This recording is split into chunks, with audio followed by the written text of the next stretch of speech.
Runway length determination runway length हामीले निकाल्नको लागि चाहिँ मेनली तीनटा करेक्सन अप्लाई गर्नुपर्छ जेनरली हामी रनवे लेन्थ चाहिँ सी लेभलमा छ भनेर स्ट्यान्डर्ड लिएर त्यहाँको स्ट्यान्डर्ड एटमोस्फेरिक कन्डिसनहरू लिएर बनाउनु पर्ने हुन्छ तर त्यसमा चाहिँ अब हाम्रो एलिभेसनको फरक आउँछ अरू ठाउँमा बनाउँदाखेरि टेम्परेचरको फरक आउँछ सी लेभलमा हामीले 15 डिग्री सेल्सियसमा गरेका हुन्छौँ भने बाहिर हाम्रो टेम्परेचर डिफ्रेन्ट हुन्छ त्यही अनुसार चाहिँ हामीले करेक्सन गर्नुपर्छ र यो करेक्सनमा सुरुमा हामीले गर्ने भनेको एलिभेसन करेक्सन हो हैन बेसिक रनवे लेन्थ दिएको हुन्छ त्यसमा हामीले एलिभेसन करेक्सन जोडेर निकाल्नुपर्छ त्यस पछाडि हामीले त्यो जोडिसकेकोलाई चाहिँ टेम्परेचर करेक्सन गर्नुपर्छ हैन अनि यो एलिभेसन करेक्सन चाहिँ प्रत्येक 300 मिटर राइज छ सी लेभलमा भने चाहिँ 7% को इन्क्रिज गर्नुपर्छ भनेको छ हैन अनि अब त्यस पछाडि त्यो गरिसकेर टेम्परेचर राइजको लागि चाहिँ हामीले प्रत्येक 1 डिग्री इन्क्रिज टेम्परेचर इन्क्रिज छ भने चाहिँ त्यसको लागि चाहिँ हामीले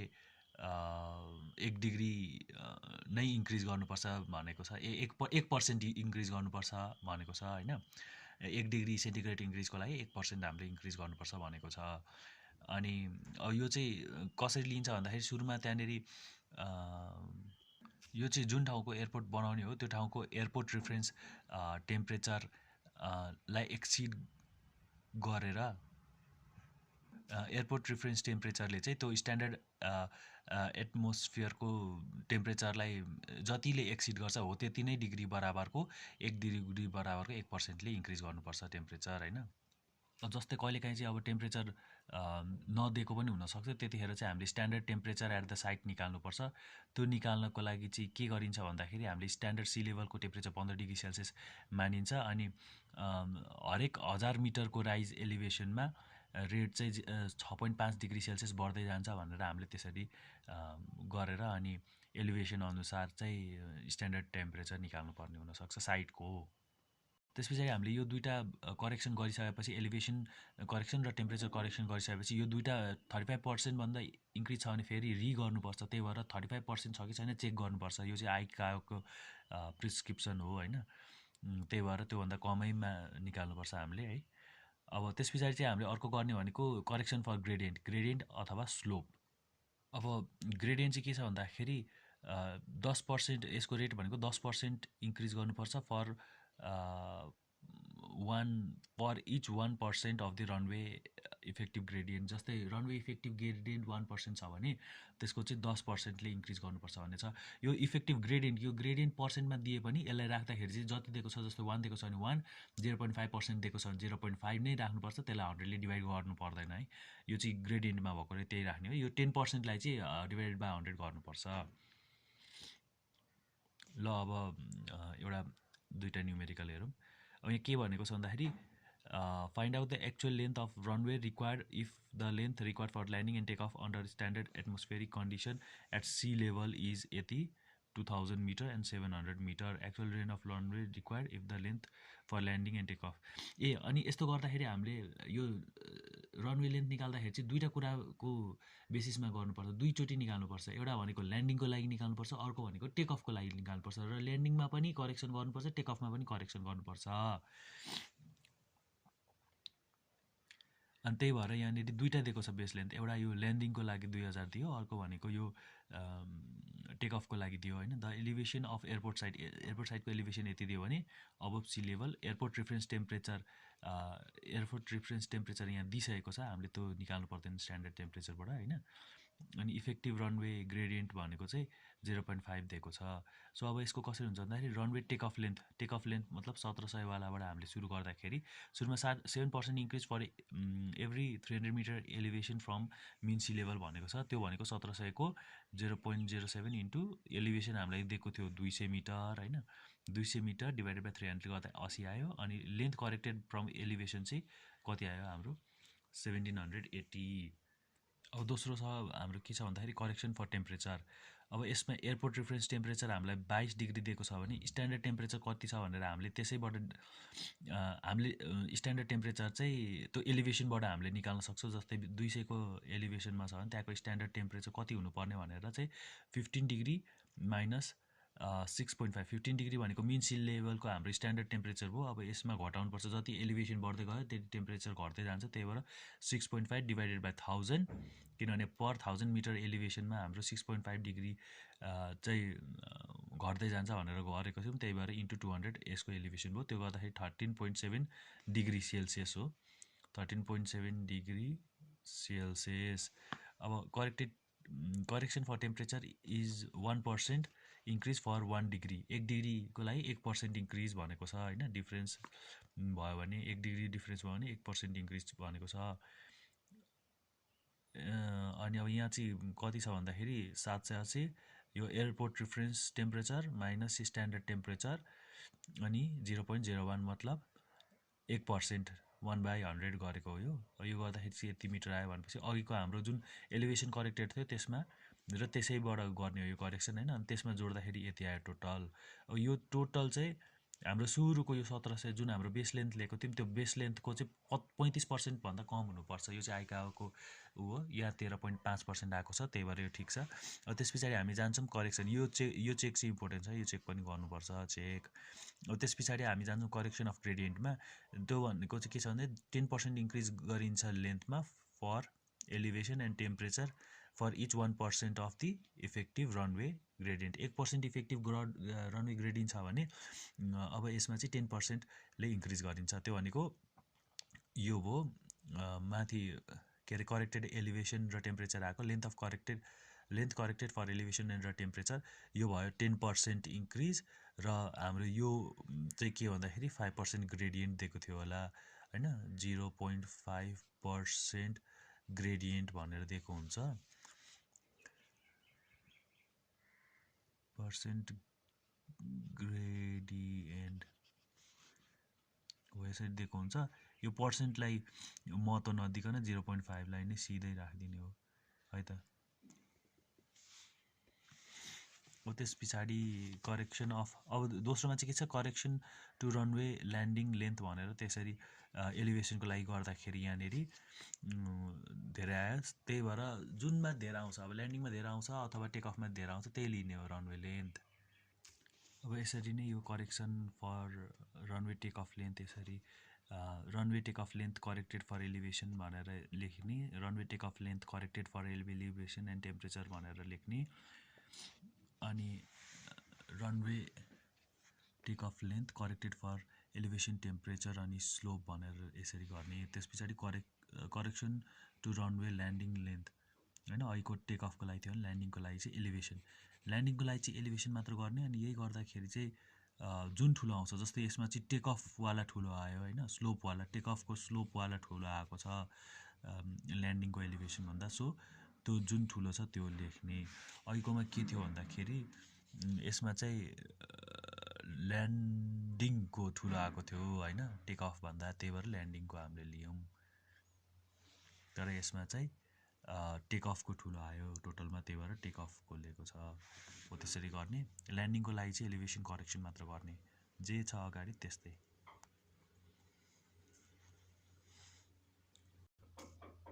यो चाहिँ अब्स्ट्याकल लिमिटेसन सर्फेसेस भयो। यो एउटा एयरपोर्टमा बनाइन्छ। यहाँ छ हाम्रो रनवे स्ट्राइप होइन, अनि यो ट्रान्जिसनल भयो, यो एप्रोच छ, टेक अफ क्लाइम्ब छ, यो बिचमा एउटा छ, अनि त्यसमा अर्को छ, यसलाई कोनिकल भनिन्छ, यहाँ एप्रोच लेख्ने। अनि अब जस्तै ए सेक्सनमा बनाउनु पर्यो भने रनवे स्ट्राइप ट्रान्जिसनल यसरी अनि कोनिकल यसरी गर्ने, एप्रोच यतापट्टि टेक अफ यतापट्टि, त्यही हो।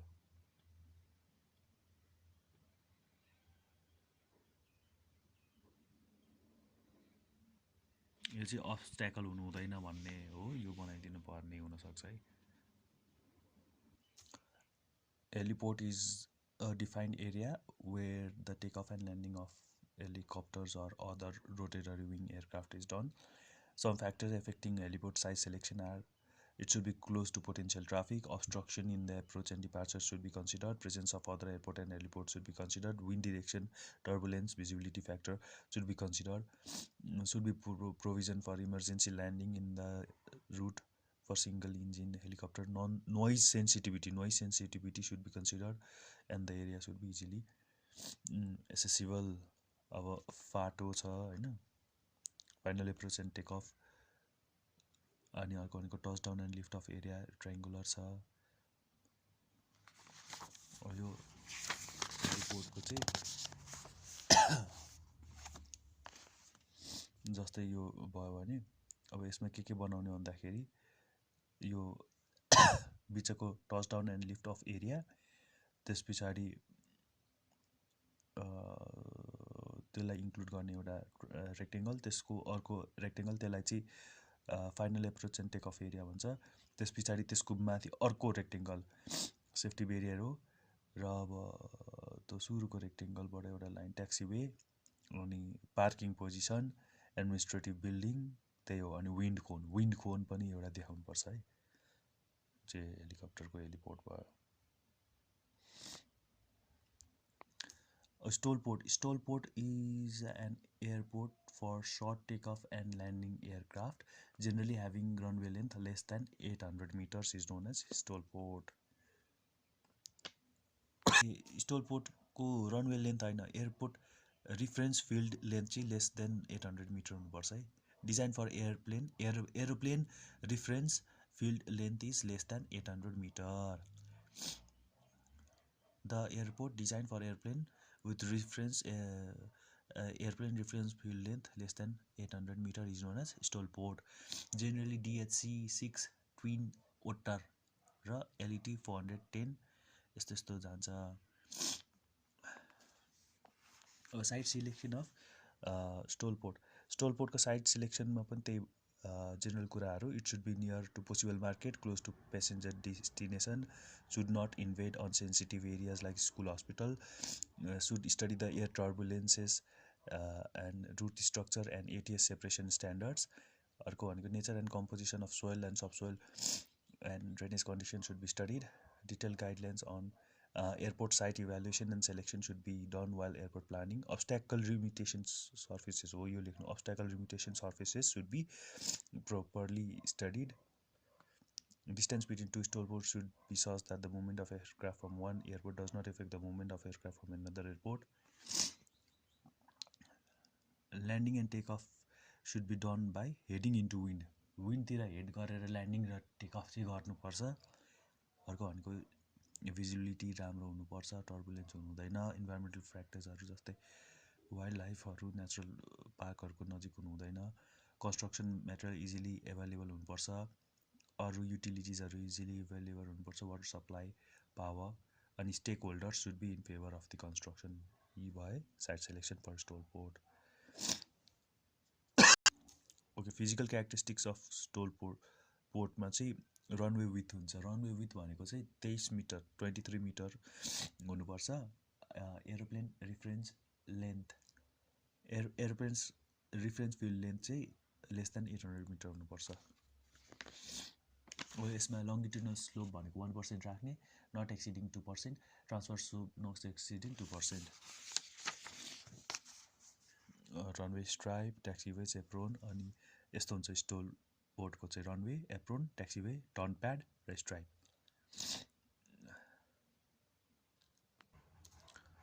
अब चाहिँ एयरपोर्ट रनवे लेन्थ पेभमेन्टको कन्स्ट्रक्सन कसरी गरिन्छ भनेर हो। फ्लेक्सिबल र रिजिड दुइटै गर्न सकिन्छ। फ्लेक्सिबलमा चाहिँ हामी CBR मेथड युज गर्छौँ भने रिजिडमा चाहिँ हामी वेस्टरगार्ड मेथड युज गर्छौँ होइन।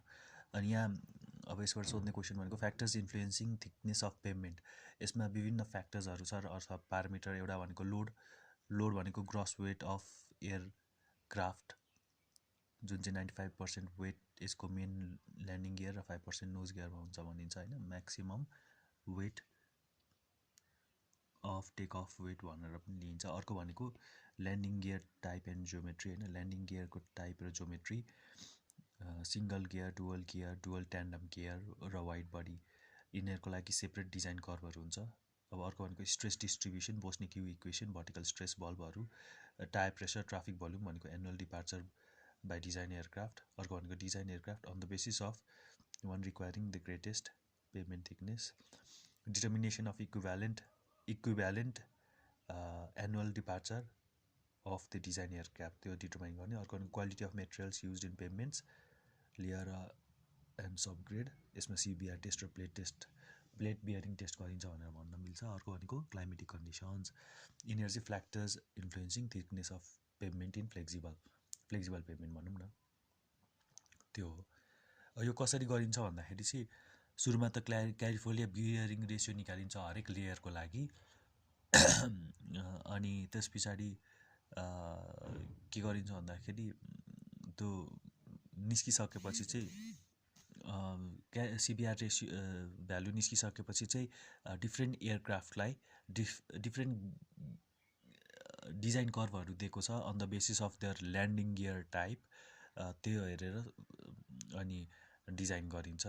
जसरी अब CBR भ्यालु आइसकेपछि चाहिँ सुरुमा कुन टाइपको एयरक्राफ्ट युज गर्ने हो त्यो चुज गर्ने, अनि for that particular type CBR value assign गर्ने, त्यसलाई प्लट गर्ने। सुरुमा त त्यो CBR भ्यालु प्लट गरिसकेपछि एउटा त्यसबाट सिधै भर्टिकल लाइन तल तान्ने, त्यसले चाहिँ ग्रस एयरक्राफ्ट मासमा आएर इन्टरसेक्ट गर्छ। त्यहाँदेखि एउटा हरिजेन्टल लाइन तान्ने, त्यसले चाहिँ एनुअल डिपार्चर्स मा इन्टरसेक्ट गर्छ र त्यहाँदेखि एउटा भर्टिकल लाइन बटममा ल्याउने जसले चाहिँ थाम्रो थिकनेस दिन्छ हो। यसरी CBR भ्यालुबाट भर्टिकल ल्याएर ग्रस एयरक्राफ्ट मासमा ल्याएर फेरि हरिजेन्टल लाइन चाहिँ अनि एनुअल डिपार्चरमा लगेर अनि त्यस पछाडि भर्टिकल लाइनले थिकनेस दिन्छ। र यसरी चाहिँ हामीले डिजाइन कर्भबाट चाहिँ थिकनेस पत्ता लगाउन सक्छौँ हरेक लेयरको र टोटल थिकनेस पनि हो। त्यो कर्भ चाहिँ यस्तो हुन्छ है। अब CBR भ्यालुज यहाँ माथि हुन्छ, त्यहाँदेखि तल ल्याउने यो ग्रस एयरक्राफ्ट मासको लाइन हुन्छ 2-3वटा 3-4वटा बनाउने। त्यस पछाडि एनुअल डिपार्चर को लाइन हुन्छ 2-3वटा, यो चाहिँ अलिक नजिक हुन्छ एनुअल डिपार्चरको, यो अलिकति टाढा हुन्छ अलिकति यसरी। अनि त्यस पछाडि सिधै यहाँ ओरिजिनल आइसकेपछि त्यहाँदेखि सिधै तल आउँदा यहाँ थिकनेसको भ्यालु हुन्छ, यहाँ माथि CBR को भ्यालु जस्तै हो। यो थिकनेसको भ्यालु अनुसार गर्ने, यसलाई चाहिँ फ्लेक्सिबल पेभमेन्ट डिजाइन कर्भ को एउटा इलिस्ट्रेसन भयो होइन हो। अब अर्को भनेको रिजिड पेभमेन्ट चाहिँ वेस्टरगार्ड इक्वेसन ले गर्ने गरिन्छ। यसको लागि चाहिँ सेपरेट डिजाइन कर्भहरू छ, सिङ्गल डुअल ट्यान्डम लोडिङ गियर्सको लागि र separate design curve for wide body जेटको लागि छ होइन। सुरुमा डिजाइन प्यारामिटर्स अथवा डिजाइन इनपुट भनेको यसको 4वटा प्यारामिटर्स पर छ फ्लेक्सिबल पेभमेन्ट डिजाइनमा। त्यो भनेको कङ्क्रिट फ्लेक्सरल स्ट्रेन्थ, अर्को भनेको सबग्रेड मोड्युलस भनेको फाउन्डेसन स्वेटको मोडुलस होइन। अनि त्यस पछाडि ग्रस वेट अफ एयरक्राफ्ट र एनुअल डिपार्चर के छन् यसको प्यारामिटर्स भन्दाखेरि concrete flexural strength, subgrade modulus, gross weight of aircraft र annual departure of design aircraft gross weight of aircraft र annual departure of design aircraft अरे। फ्लेक्सरल स्ट्रेन्थ भनेको ल्याब टेस्ट गरिन्छ for flexural strength, generally 90 days flexural strength test is used which is 10% greater than 28 days test. 28 days test भन्दा 90 days को 10% बढी छ, त्यही भएर त्यो युज गरिन्छ। सबग्रेड मोडुलस के भ्यालु भनेको it indicates the bearing value of supporting material, foundation supporting मेटेरियलको बियरिङ भ्यालु इन्डिकेट गर्छ। Determined by field plate bearing test, plate bearing टेस्टले है सबग्रेड मोडुलस केले निकालिन्छ, field plate bearing test on foundation material supporting the pavement after applying the load by hydraulic jack forming load versus deformation curve and K values is obtained. यसरी load versus deformation कर्भबाट के भ्यालुजहरू निस्किन्छ होइन। अर्को भनेको gross weight of एयरक्राफ्टको gross weight हामीले निकाल्नुपर्छ दिनुपर्छ होइन। Is design curve is for a particular gross weight of aircraft, the design curves are grouped in accordings with main landing gear assembly अनुसार डिजाइन कर्भहरू राखिएका हुन्छन् होइन। अनि अर्को भनेको annual departure of design aircraft, calculation of annual departure of design aircraft गर्नुपर्छ। Converting all the aircraft to same landing gear types, equivalent annual departures is found अरे, इक्विभ्यालेन्ट एनुअल डिपार्चरहरू फाइन्ड गरिन्छ यसरी। ल प्रोसिडियर चाहिँ कसरी के हो यसको भन्दाखेरि first concrete flexural strength at left ordinate is entered होइन, त्यो निकालिसकेपछि अनि horizontal projection is made horizontal projection बनाइन्छ till it intersect appropriate foundation modulus intersect गर्दाखेरि vertical projection is made from the intersection point to the appropriate gross weight of design aircraft अनि horizontal projection is then made to right ordinate showing annual departures to the right ordinate showing annual departures त्यसरी हो pavement thickness is read from the annual departure line बाट क्या pavement thickness लिन्छ यसरी हुन्छ जस्तै सुरुमा कङ्क्रिट फ्लेक्सरल स्ट्रेन्थको भ्यालु हालिन्छ त्यसपछि त्यसलाई प्लट गरेर फाउन्डेसन मोडुलस मा गएर स्ट्राइक इन्टरसेक्ट गरिन्छ त्यो इन्टरसेक्ट भएर अनि त्यसपछि ग्रस वेट अफ डिजाइन एयरक्राफ्टको लाइनमा इन्टरसेक्ट हुन्छ र त्यसपछि त्यो गएर चाहिँ एनुअल डिपार्चर्सको लाइनमा इन्टरसेक्ट हुन्छ र यही लाइनले चाहिँ हामीलाई थिकनेस दिन्छ कन्स्ट्रक्सन टुल इक्विपमेन्ट र प्लान्ट्समा चाहिँ अब टुल्सभित्र chisel crowbar digging bar float hammer etcetera पर्छ भने इक्विपमेन्टभित्र अर्थ मुभिङ इक्विपमेन्ट हुन्छ excavator backhoe loader bulldozer scraper dragline trench digger भयो होइन अर्को कम्प्याक्टिङ हुन्छ smooth wheel roller vibrating roller pneumatic roller sheepfoot roller अनि ऱ्यामर्सहरू अनि अर्को भनेको लेभलिङ इक्विपमेन्ट हुन्छ लेभलिङ इक्विपमेन्टमा लेभलिङ इक्विपमेन्ट हुन्छ ग्रेडर भनिन्छ त्यसलाई होइन अर्को lifting equipment backhoe loader crane transporting भनेको डम्पिङ ट्रक्स उभो मिसलेनियसमा rock driller water tanker etcetera paving इक्विपमेन्टमा binder storage tank with heating device binder distributor cement concrete mixture bituminous mechanical paver र सिमेन्ट कङ्क्रिट पेभर त्यो भयो अब प्लान्टमा चाहिँ cement concrete plant asphalt concrete plant cold mix plant र aggregate crushing plant screen plant asphalt concrete cement concrete aggregate crushing screen plant cold mix plant हो यस्तै हुन्छ common defects in flexible pavement मेन्टेनेन्सभित्र है पटहोल हुन्छ एलिकेटेड क्र्याक हुन्छ rust हुन्छ longitudinal kayak share kayak reflection kayak wave and कोरुगेसन force टिभिङ broken pavement हो होइन अनि यता रिजिडमा चाहिँ स्ट्रक्चरल क्र्याकिङ हुन्छ स्ट्रिङ क्र्याकिङ मड पम्पिङ हुन्छ वार्पिङ अफ क्र्याक्स हुन्छ at ages spelling of joints temperature cracks scaling of cement concrete त्यही हो